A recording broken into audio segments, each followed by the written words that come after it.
I would like everybody to know that this question we have about whether Ferris Bueller's Day Off is popular with Gen Z is not unique to us. There's an actual entire Reddit thread on, is Ferris Bueller's Day Off a popular movie for your generation? And? I think Ferris would probably be associated with a Ferris wheel more than the movie. I like it.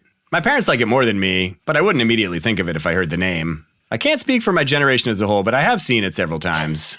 Nice. So... Mixed bag. If kids are still required to read Catcher in the Rye, they're going to know what Ferris Bueller is. This is not, no. Strike that from the record. How dare you?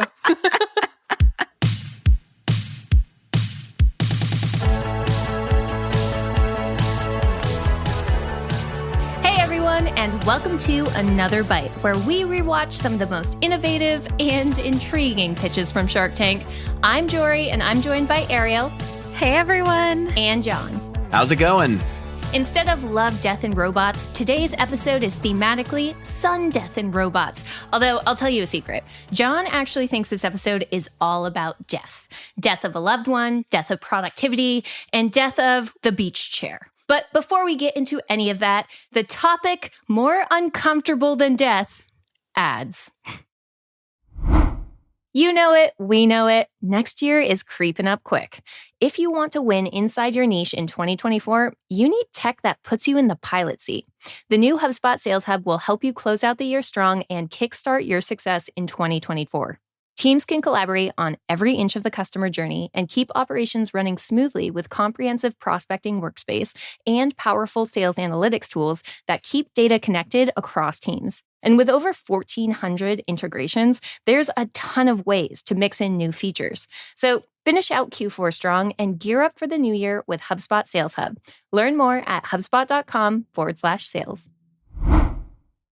So first in the tank, we have Parting Stone, and that is where all of this death theme comes from. And it comes to us from Justin Crow, who is asking for $400,000 for 5% in his business, which is an $8 million valuation. So the problem that Justin is trying to solve is that when you cremate a loved one, you essentially receive their remains in a very awkward and uncomfortable garbage bag. You get like a sack of ashes, and it's really sad, right? Because then you take this sack of ashes and you put it in an urn, and then maybe that urn stays on the top of your table, but maybe it gets relegated to the basement. And like, no one needs Gramps in the basement forever. So rather than scattering your ashes or dealing with like really uncomfortable packaging for your loved one's ashes, you have Parting Stone. And Parting Stone is a business that is turning the cremated ashes of your loved ones into decorative polished stones. So it's essentially solidified remains. And the pitch included a cameo from Justin's own grandfather, who has been solidified into these lovely 60 parting stones. And it's all done with a proprietary binding agent that just somehow is solidifying these dead bodies into lovely stones you can put into your garden. So thinking about our pitch and our product and our ask, initial thoughts? I think this is an incredible product idea. It lets you hold the remains of your loved ones. It lets you display those in a non-intrusive way, and it presents the opportunity to skip those remains on a pond if you happen to be on a lakeshore. Just like you always did with your grandfather. Are we allowed to joke? I don't know. Can we make jokes about this? You have to. You have Grandpa, to. I'm so uncomfortable talking about this. Ugh. It's going to be an uncomfortable episode if we can't make light of a difficult topic. Okay. So I'm not actually suggesting anybody skip the remain, but I do like skipping stones. They do look arguably smooth for the stones, I will say. They look very like superb smooth. skipping stones. If I was to describe them, I'd say it's a box of 40 perfectly shaped stones for skipping. Well, listen, I'm about to get a little personal here. I am married to the daughter of a funeral director. I have an inside line to this industry and this business. And so I called my father-in-law last night. Phoned a friend. Yep. I asked him for some gut reactions to this product. I pitched him on the product. I think I did a pretty good job pitching it. Here were his reactions. Number one, his first reaction was, this is a really good idea. And if I had come up with this idea 30 years ago, I wouldn't still be a funeral director today because I would have sold a lot of them. So first reaction, I'm getting really good validation from the target market for this product. His reaction to the price point, at first he was like, ooh, $1,000 for a parting stone. That feels a little high. But then when he found out it was multiple parting stones, he said, I'm not sure that is too high, because he brought up some really good points about what people like to do with cremains, which, by the way, they're called cremains. The remains are. I just learned a new word. I always learn a new word now. And also, did you know that the contraption that produces cremains is called a retort? No. What? How about that for a big word? Like a legal retort? Yep, that's the name of it. He got right into it. He was like, the retort. And I was like, what's a retort? I've been known on the podcast for big words. I have to get that in there. Anyway, the thing that he brought up was that a lot of people are looking for ways to give every member of the family a part of the remains, actually, which is like a lot of people, like, if a grandparent passes away and they have many children and many grandchildren, like in theory, parting stones is incredible because every family member could get one stone. And that's actually a common thing that he talks to his clients about, which is like, is there a way to make the memory of this person available to many more people here? So I got a lot of very early positive feedback. He also did say this isn't the only product on the market like this. He's not aware of another stone product, but there are other products where you can put cremains into glass shapes, such as paperweights or a rose or something like that. And so there are people that are starting to go down this path. So I'm feeling incredibly bullish on this product. And for that reason, I'm in. Well, for all those reasons you stated, Jon, I feel like I'm going to have to say I'm out. What? I'm out. I know. Let's break this down. So it is great to know that there is an audience out here that would want to get 60 stones of grandma. I totally understand that. But for me, it just seems so odd just to have so many pieces. Like, I understand having a handful of stones, but what are you going to do with an entire sack of stones? Name anything that you have 60 of, much less bone pieces. Yeah. 60 is a lot of stones. It's a lot. And I just feel like it's too many pieces for the everyday consumer. But it's interesting that your father-in-law says that this is something for a market of having more quantity to like be able to disperse and share. But I don't know. I think format-wise, there could have been a different format. Why stones? So I think stones is an interesting point, but the reason that I'm very pro this business is its business model, I think, was really unique. You mentioned that the funeral directors are part of their target audience, right? And I think that this is interesting because it has a really strong B2B play, like business parting stone to funeral homes that can act as that intermediary. But it also goes direct to consumers. And one thing that got brought up is as of the pitch being only available in about like 600 funeral homes currently, there's like so much more businesses that parting stones could be partnering with, on top of the fact that they're only currently 95% human cremains, but they're starting to break into the pet market. And maybe, again, it's where I'm at in my life stage, but I can understand the draw of a pet being turned into a stone a lot more than I can grandma being turned into a stone. And that's something that Kevin brought up as this being kind of like a recession-proof business, which I'm going to also need you to help me unpack, because it's like people are always going to die. And now people are trying to think of different ways besides the traditional burial to honor their loved ones and their pets, which is this completely undisturbed market, like ready for innovation. I have a hot take. Just because an industry is recession-proof doesn't make it invincible. And I think there's a fine line between those two things. Tell me when more. I think of recession-proof, you have to think about it in terms of these are industries that are most resistant to recession, but it doesn't necessarily mean that they are going to always be constantly thriving. So you think of things like healthcare or food and beverage. People are always going to need to eat and have access to medical supplies, but they also still suffer in the same way from recessions within their own interest. But I think this is one of those instances where just because there is a market for it and there's a huge upside and a huge TAM, doesn't mean you should do it. I'm not entirely convinced. Yeah, I think the concept of recession-proof industries is really interesting. I mean, looking at my portfolio, clearly I am not recession-proof myself. Who is these days? But I do think the idea of going into the funeral business is good business because people are always dying. and people are always getting married. So by that dimension, I kind of understand Kevin's take on that, which is like, it's nice to have that in your portfolio. And I think, anytime you're building a portfolio of investments, if you're a shark, I think it is interesting to think about, how do I build a good portfolio of things that are really high beta that totally depend on the economy? And then what are things that are more like steady state? And I agree with you, Ariel. Just because it's recession proof doesn't mean it's invincible by any means. But, you see what happens to consumers during a recession. They stay home more. And then they get dogs, right? And when they get dogs, they spend on pet stuff. And then they're going to need parting stones for their pets when they pass. They want better ways to manage their money because they're freaked out about the recession. So the financial industry takes off and financial advisors. People don't vacation, so they want to improve their home. And so suddenly Home Depot does really well. So I do think it is interesting to think about this in the context of a balanced portfolio. And thought it was interesting when Mr. Wonderful brought it up, because I hadn't thought about this in the context of recession proof, but it kind of is. Mm-hmm. And they're not doing so bad. As of this episode, they have made $2.5 million. Like, this isn't just like your average stone company. It's even got some incredible margins. It retails, as you mentioned, Jon, for like $9.95. Well, on the show, they were like, it's for $9.95. And I was like, only $9.95? Oh, yeah. $995. What a deal. Yeah.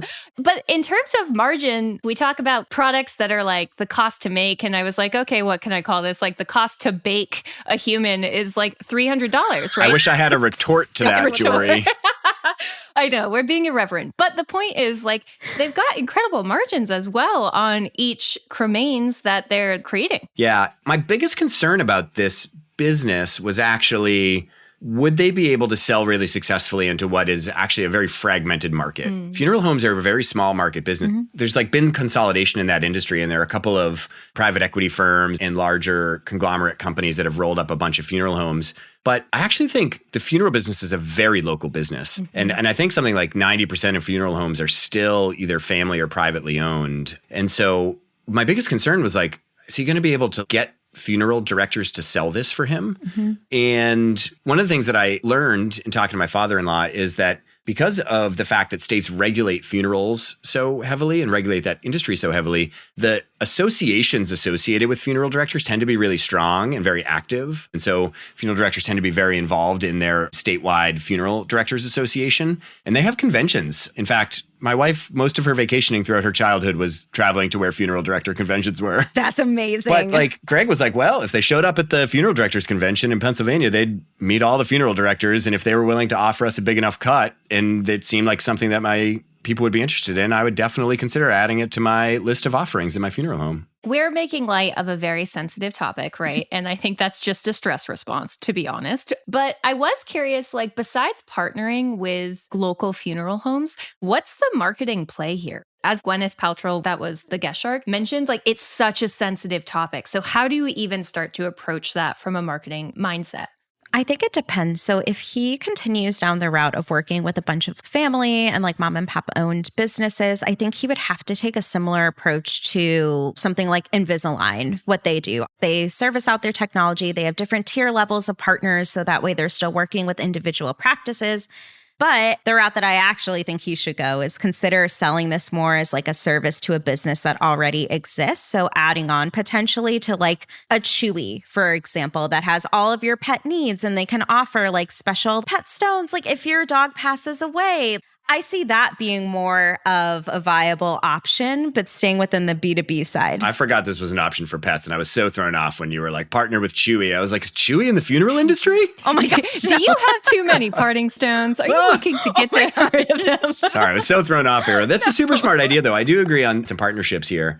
I don't know what his cost to make these stones are without any cremains in them, but if it is affordable and he can do it at scale, this could be an amazing sampling opportunity, which is send samples to every funeral home. Those funeral directors can give them to people who are coming in and considering what their funeral arrangements are going to be. They could touch it, they could feel it, they could bring it home with them. It would sit on the counter, it would have the name of the brand on it, et cetera. I think that could actually be an effective strategy here.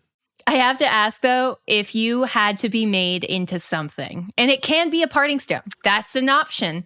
What are you thinking? What's your plans, guys? A seed. Ooh. I want to be planted into a tree or You're a flower. tree potting Mix it. my ashes. Yeah, mix it in Okay. with a plant or something. And I've thought this out. That is brilliant, Ariel. Thank you. And then it continues to live on and it does something good for the environment, in theory.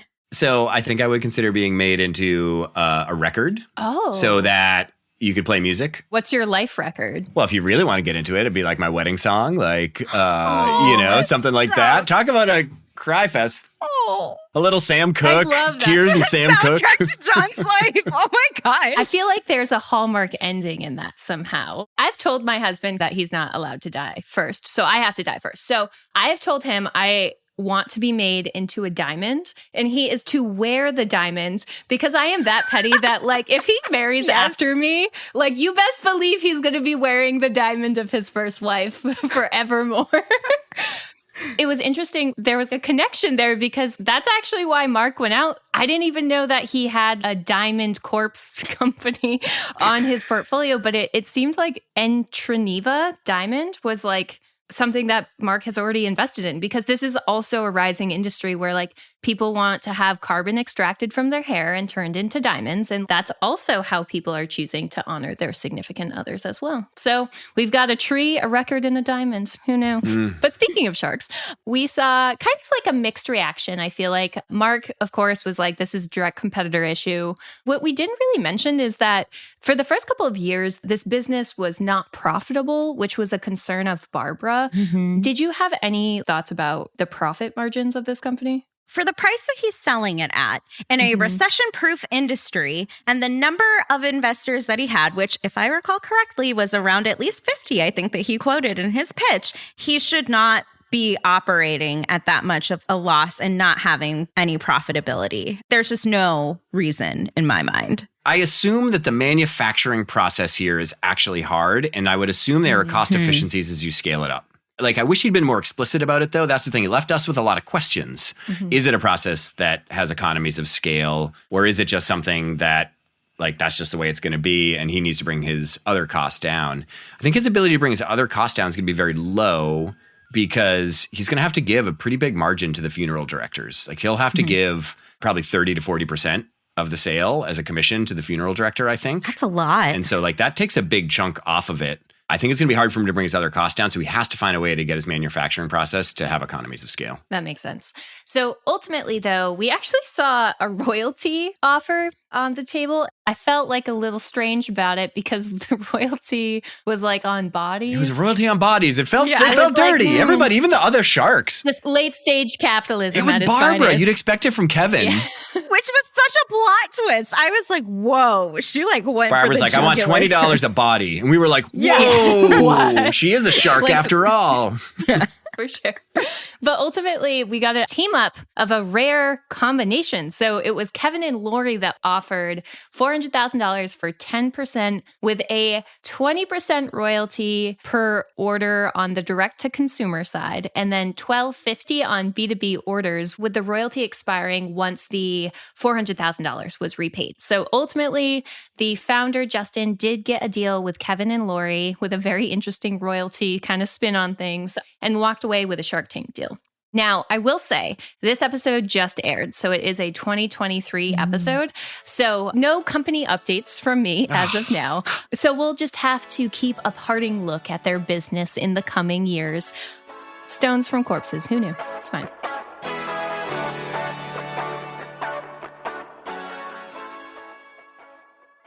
Moving on from death to productivity, we have a next in the tank product of Beulr. And this comes to us from Peter. And Peter is asking for $150,000 for 20% in his company, which shakes out to a $750,000 valuation. And Beulr, I've got thoughts, because Beulr is this online application where essentially you upload a pre-recorded video of yourself, and using a bot, you then send that pre-recorded video to meetings on your behalf. So the entire slogan is log off so you can sleep in. And it is essentially what it sounds like. It is a way for you to avoid business meetings and appear as if you're attending them.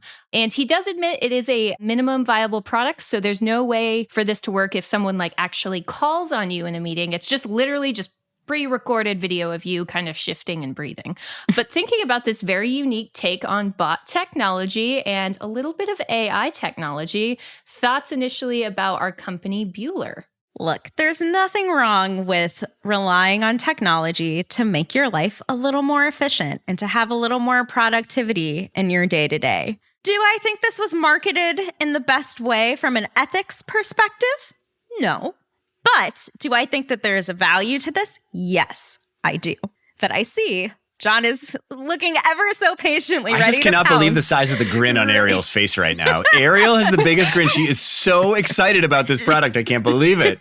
The way that it's positioned around sleeping in and not being productive is the wrong way to go about this. There could be alternative uses for this that fall a little more ethically sound. One being like NVIDIA. They recently came out with being able to leverage AI to ensure that you are looking into your camera when you're like talking and having presentations. Like, that's a great use case of AI and video technology. There's companies that will leverage AI to take notes at the end of a meeting, which I would find extremely helpful just for myself and not needing to have a PM in every single one of my calls, but also for students, for classes, like if you can't attend a class or if you have a disability and you can't take notes. I do see AI and this capability being able to help those that may not have the same abled privileges as we would, but the way that it's marketed around sleep in and like slack off is what I think makes this a very tough sell. I totally agree. I think that I could see the use cases of this, especially for very remote teams. I felt like as a productivity note taker, this had a lot of legs, but as a you don't have to do your job kind of app, it was kind of hard to support. First of all, I think that probably 60% of listeners heard this idea and thought, I kind of secretly want that. But for me, this is against everything Yes. I personally believe in. Like, I don't know. I like to be present on calls. I hate when the people that I'm on calls with are not present. And it's so clear when people are not present. I feel like it's extremely insulting and disrespectful to send a bot to a meeting on your behalf. Is this some sidekick that comes with you to meetings and like takes notes and like, you know, yada, yada, yada. Or maybe if it had some interactivity. This is literally like pretty low quality video loop that's like uploaded. This is like that episode of The Simpsons where Homer Simpson is on a jury for like a very important trial. And he puts the glasses that show his eyeballs and falls asleep. And like the bailiff takes the glasses away, and then they turn back and he's got more glasses on with his eyeballs. It's like, come on. So to me, I'm just, I don't know, this kid. And plus this kid, I don't know. There's so many things about it. I hated the pitch. I hated everything about it. Okay, so I will admit it. It took me like way too long to understand why it was named Beulr because, yeah, like Ferris Bueller's Day Off. Beulr. Exactly. Beulr. So I don't know how much Gen Z knows about Ferris Bueller's Day Off. Yeah. I would like everybody to know that this question we have about whether Ferris Bueller's Day Off is popular with Gen Z is not unique to us. There's an actual entire Reddit thread on, is Ferris Bueller's Day Off a popular movie for your generation? And? I think Ferris would probably be associated with a Ferris wheel more than the movie. I like it.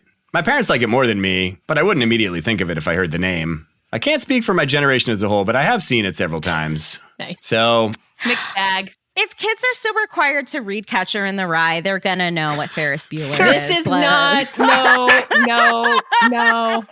no. Strike that from the record. How dare you?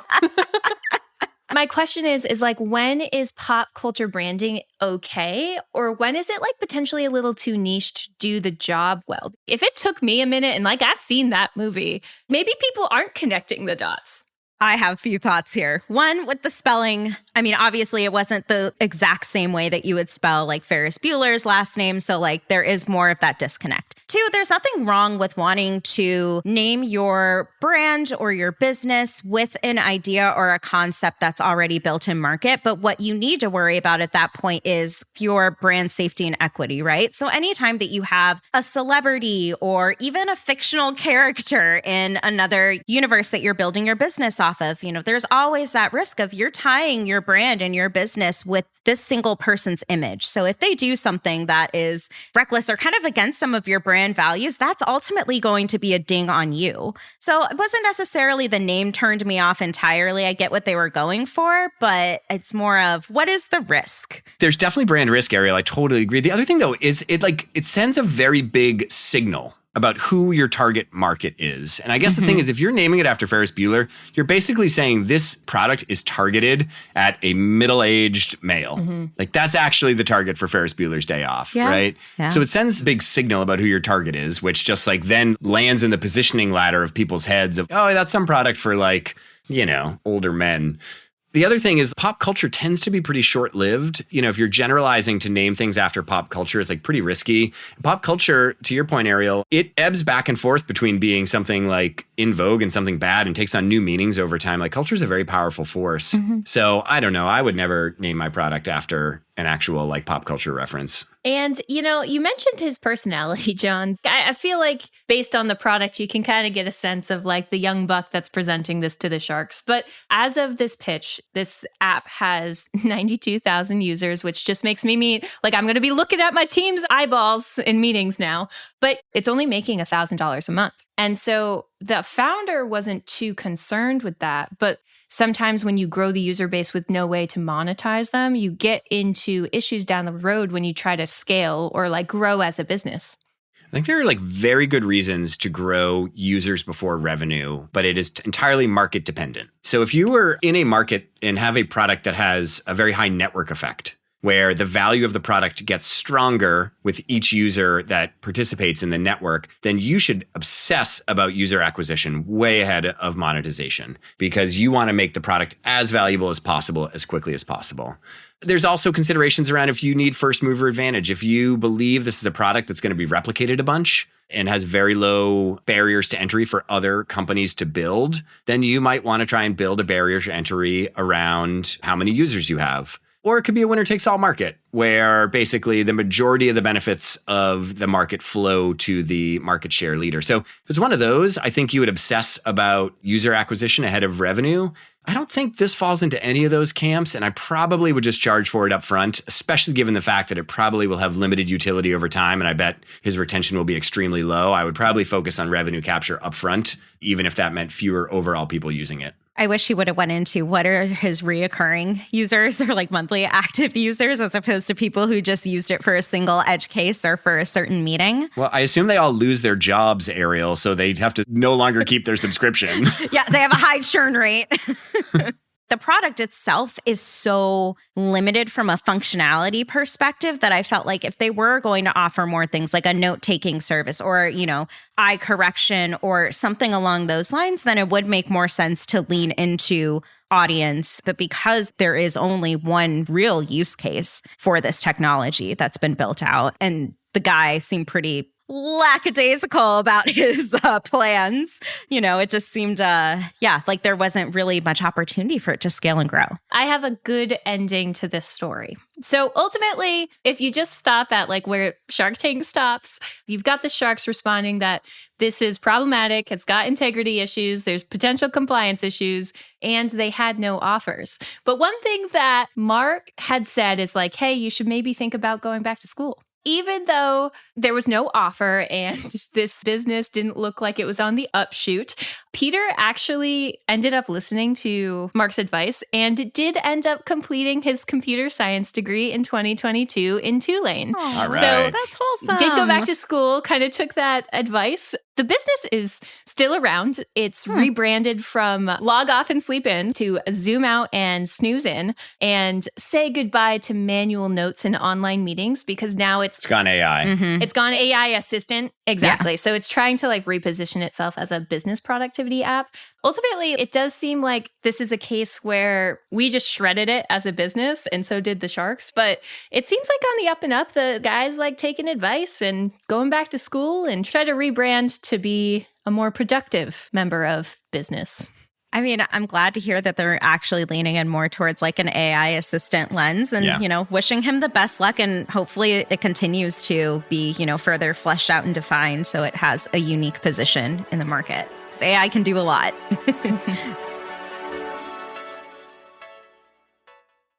Well, last in the tank, we have a product that is just not related to that at all. And that product is Sunflow. And Sunflow is a modern revamp on a stale product. And it comes to us from founders Leslie and Greg Bresner, who are former and current fashion bag designers. And they are asking for $1 million for a 6% stake in their company, which is a $16.6 million valuation. And their problem they're here to solve is that beach chairs are just clunky and outdated, and who wants to carry them? So their product is Sunflow, which is a premium, innovative beach brand. And it is a beach chair that collapses easy at the press of a button. And it contains a canopy, and it's very fashion forward and functional. And I can already tell that Jon loves this product. It's so cool. So thinking about our products, it's just a button, Jon. I love buttons. I'll push buttons all day. So Jon likes the buttons. I like the buttons. I like the design. I like the add-ons. You like the design. It's fine. I like well-designed stuff. But here's the thing. This is why I was immediately like, I'm out. Because the whole thing about this product and how they positioned it was like, look at this chair, and it comes with a canopy, and it comes with like a drink holder, and it comes with this dry bag. If you buy them, if you want the chair itself, it's $198. But then if you want any of the other cool features, it's another $60 there. It's another $25 there, another $25 there. It's like brilliant. It's brilliant. They're going to make so much money. It's a great business. They had a stat like 70 or 80% of people purchase all the add-ons because they want the additional features. Yeah, but it's not like people are like, I'm not going to do it. People are actually paying for it. It's an incredible way to make a ton of money on a beach chair. So that begs the question, when is a product a good fit for like an add-on model versus an all-in-one model? I'm probably not the target audience for this, but I would expect similar purchases within that category to get everything in one. It's when you introduce something that I can literally buy all in one, but now you're telling me there's an add-on component that I'm not as inclined. Ariel, it is not a chair. It is a beach experience device. It's almost like you work in marketing. Okay. It is very, very, very well known that consumers do not like to be nickel and dimed. Right. And I think the best companies do not get in the habit of constantly saying it actually costs more than you think it costs. I would say, though, like that rule set tends to apply for things that happen after the purchase. I don't think anybody minds looking at a menu of options and selecting what they want. I think it's different if when you got to the beach, you sat down in your chair and you went to put your bottle into your cup holder and the cup holder was blocked and it said, please insert credit card to, unlock, which by the way is what some companies do. Like BMW right now has turned their car into a subscription model. And if you want the seat warmers, you have to pay a monthly subscription. That is the kind of add-on that I absolutely hate. But I don't mind having a menu up front and being able to select what experience I want and how much I'm willing to pay for it. I would have loved to see them show, like, what do you have for camping? What do you have for high chairs for kids at restaurants? I wanted this pitch to be more of, this is a patent that we have on making these things more efficient. But counterpoint, it's made $2.9 million in 13 months. They've sold $3 right? So there's million clearly a this beach year. market. Who are these people? Like, I want to know. I think they're really focused on like the beach market right now. I think this is an instance of a company that's trying to do one thing great before expanding. No, but they're limiting themselves to a certain audience. But that brings up our debate that we always have. Like, when do you need to expand your product range, or when do you really need to go deep on one? My sense is that they should master the chair market for now. They make a great margin on this with all the add-ons that they're doing. I think they're going to make a ton of money per chair, and they should just get awesome at selling these chairs. Their valuation was a little high. They asked for a $16.5 million valuation. And I think that ended up really hurting them in the negotiations. Speaking of valuations and deals, even though they completely snubbed Daniel offered $1 million for 22.2%. They didn't even acknowledge this offer. They just steamrolled right over him, didn't even try to counter it. They were like just talking to Kevin. So again, clearly they had a dream shark. But ultimately, they did snag a deal with Kevin for $1 million for 5% with a $5 royalty per chair until that $1 million was paid back. It looks like they walked away with the deal. So, quick company update. Despite this deal with Kevin, a few weeks after taping this episode, it actually fell through. Wow. That said, they did raise $3.5 million from other investors. So very much still in business, still innovating, still shipping product. So very much alive. We've gotten a slew of products today. We've got a parting stone. We've got Beulr, and we have Sunflow. So we have a chair, a stone, and a app.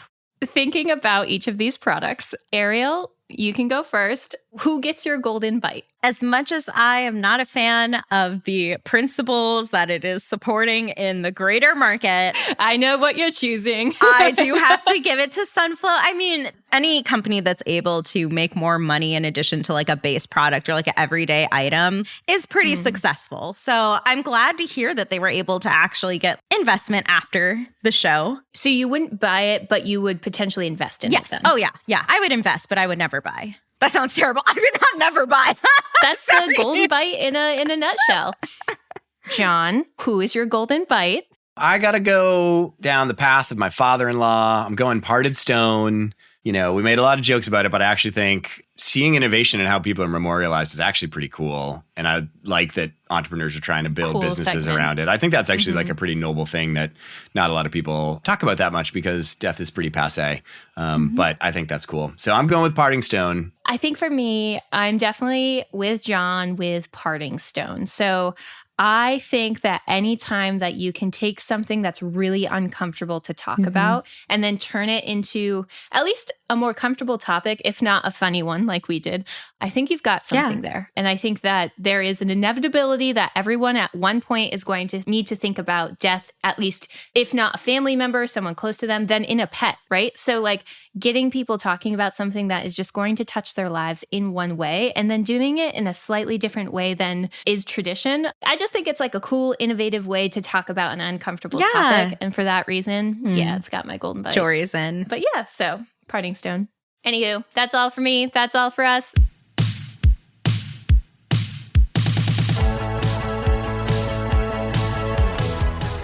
That does it for us this week. I want to thank our Oz behind the curtain, Matthew Brown. Additional support for the show comes from Melanie Romero and Robert Hartwig. And thanks to the HubSpot Podcast Network for keeping the mics on. Subscribe to the show. Tell your family, your friends. That guy you walked by on the street the other day? No, not the one with the cut-off sleeve t-shirt. Ugh. Pass on that first interaction. The other one, the one with the dog. Ugh, a dog. Okay, that's it for me. See you next week for another bite. Oh, and you're my favorite. Don't forget that.